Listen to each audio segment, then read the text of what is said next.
Makikilala mo yung asawa mo na babae sa panahon na yung asawang lalaki ay naghirap na, walang-wala na. Dati siguro maganda ang trabaho. Dati kung ano-ano ang kaya niyang bilhin. Nadadala siya sa mga lugar na gusto niya. Nabibigyan siya ng mga pasalubong. Subalit dumating yung araw na sinubukan sila ng Allah subhanahu wa ta'ala, doon mo makikilala yung asawa mong babae kung anong klaseng babae yan.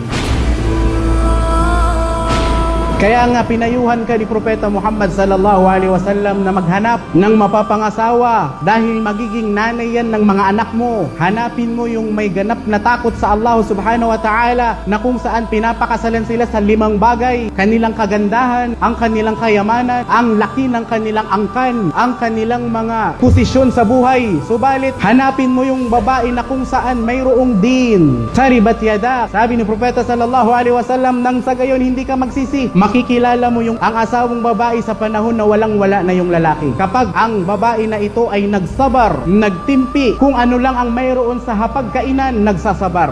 Makikilala mo yung asawa mong babae sa panahon na iyan.